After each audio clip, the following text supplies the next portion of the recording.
ছেলে মেয়ে জন্ম দিলে সপ্তম দিনে নাম রাখতে হবে, 7 দিনের দিনই রাখতে হবে। 7 দিনের দিন একটা ছাগল জবাই করতে হবে, কানা হোক, ন্যাংড়া হোক, 2 মাসের হোক, পা ভাঙা হোক, হাত ভাঙা হোক, একটা আকিকা দিতেই হবে। 7 দিনের দিন দিতেই হবে। চাঁপাই নবগঞ্জের ভাষাতে আপনি তো দিবেন, আপনার বাপকে দিতে হবে, ওটা বাপের জিম্মেদারি। 14 দিনে চলে না, হাদিস ঠিক নয়। 21 দিনে চলে না, হাদিস ঠিক নয়। জীবনে একদিন চলে না, হাদিস ঠিক নয়। 7 দিনের দিনই দিতে হবে। কানা খোড়া দেন, 200 টাকা দিয়ে দেন, 500 টাকা দিয়ে দেন। এ কি কুরবানি?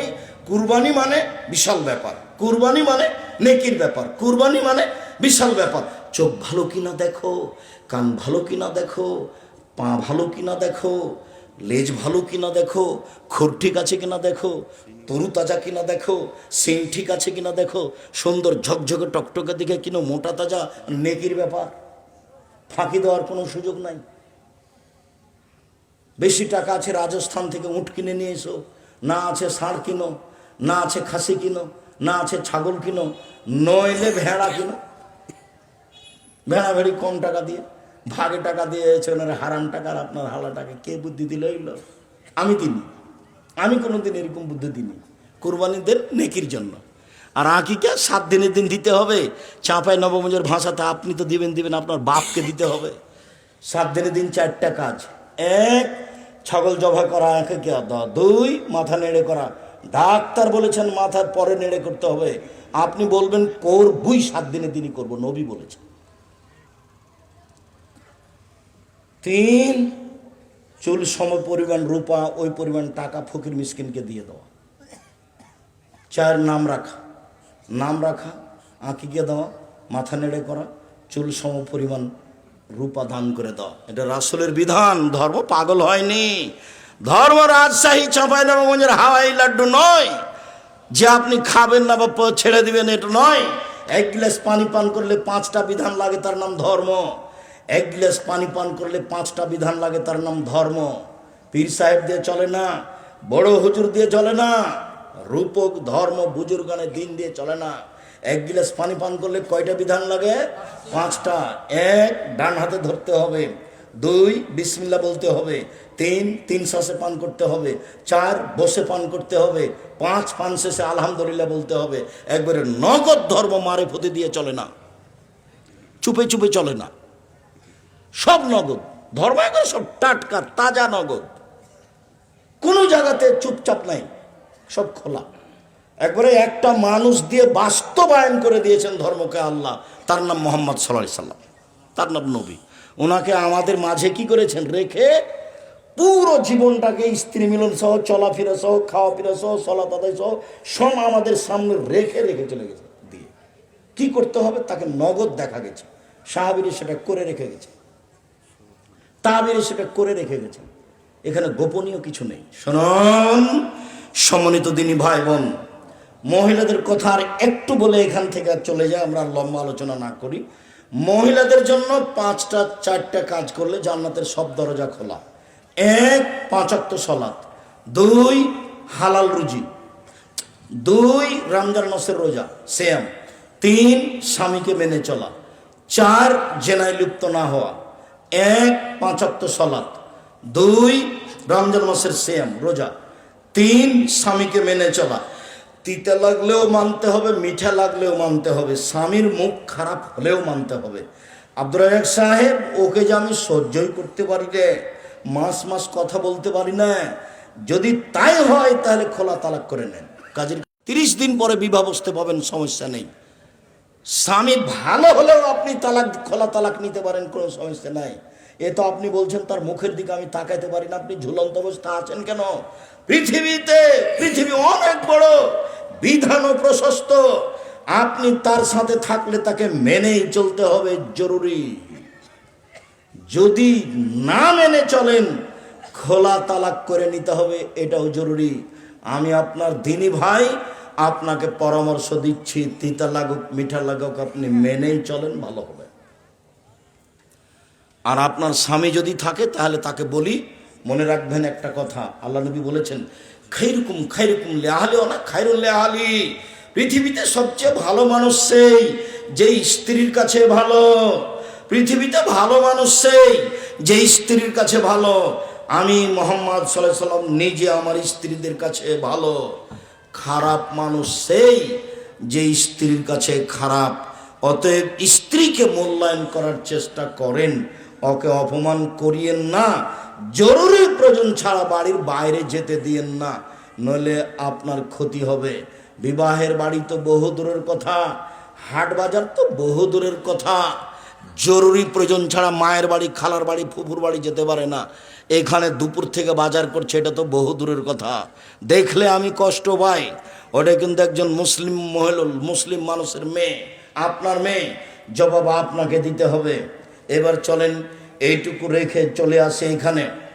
সম্মানিত দিনী ভাই বোন, আমার হাতের দিকে দেখেন, অল্প কয়েক মিনিট এক কোরআন মাজিদের আয়াত বুঝাই, এক খেয়ালে চেয়ে থাকবেন, 19 বিষয় না যেন।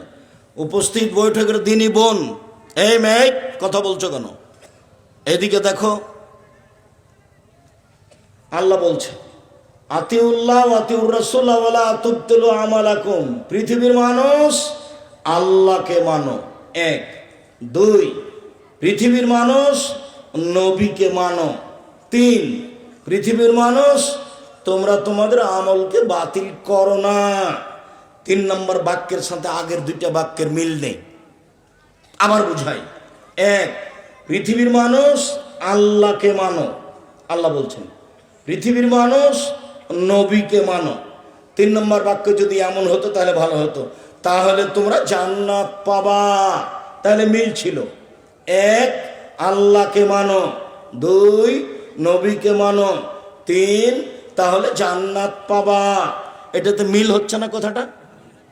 কিন্তু আল্লাহ এভাবে বললেন না। 1 আল্লাহকে মানো, 2 নবীকে মানো, 3 তোমাদের আমল বাতিল করো না।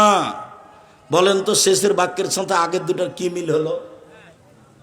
মিল হয়নি। তো কি কথা তাহলে? 1 আল্লাহকে মানো মানে শিরক করো না। শিরক করলে 3 নাম্বার আমল বাতিল হবেই। 2 নবীকে মানো মানে বেদাত করো না। বিদাত করলে আমল বাতিল হবেই। হুজুর যত বড়ই হোক, পাগড়ি যত বড়ই হোক, জুব্বা যত বড়ই হোক, বিচার মাঠে রেহাই হবে না। কবি নজরুল ইসলাম বলেছেন, মসজিদের পাশে কবর দিও ভাই, তাহলে এই গুনাহগার গোরাজাব হতে পাইবে রেহাই। যদি তাই হয় তাহলে মানুষ মরার সময়তে বলবে ছেলেকে, বেটা একটা মসজিদ তৈরি করো, বেটা আমাকে সেখানে কবর দিও। আমি বলেছি মসজিদের পাশে কেন? যদি আপনার বাপের কবরটা কাবা ঘরের নিচে হয় তবুও হবে না। বিচারের মাঠে বিচার আমল দিয়েই হবে। কি দিয়ে বিচার হবে? আমল দিয়েই হবে। আমি মানহানি করিনি ঠাকুরের। ঠাকুর বলেছে ও কালিমা তোমার আকাশ, ও কালিমা তোমার বাতাস। তখন আমি বলেছি তোর বাপের আকাশ। ঠাকুর এই কথা বলতে পারে, আমি তো কথা বলতে পারি না।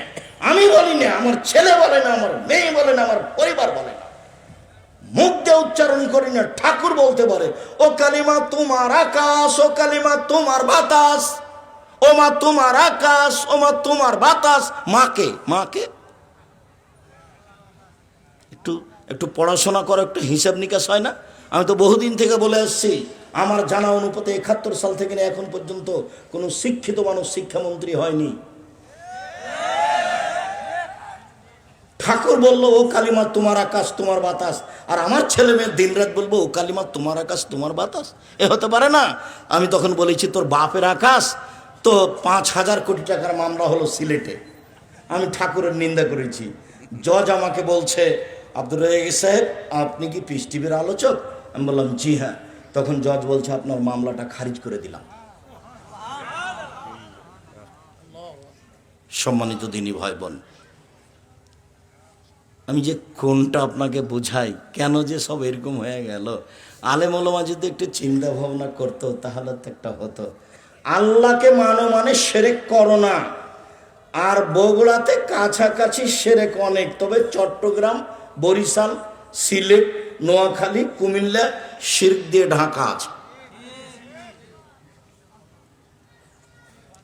নবীকে মানো মানে বিদাত করো না, নবীকে মানো মানে বিদাত করো না। সাদাকাল্লাহুল আজিম যদি নবীর মুখের না হয় তাহলে এটা বিদাত হয়, এটা নবীর মুখের হতে হবে, নইলে তা বিদাত হতে হবে। দোয়া 3 লাইনের একটা আর 1 পৃষ্ঠার একটা। 90 সাল থেকে মাঠে আছে, 90 সালে বক্তব্য চালু হয়েছে বগুড়ায়, বীরকুষ্টিয়ায়। সেদিন থেকে মাঠে আছি বলে আসছে 90 সাল থেকে।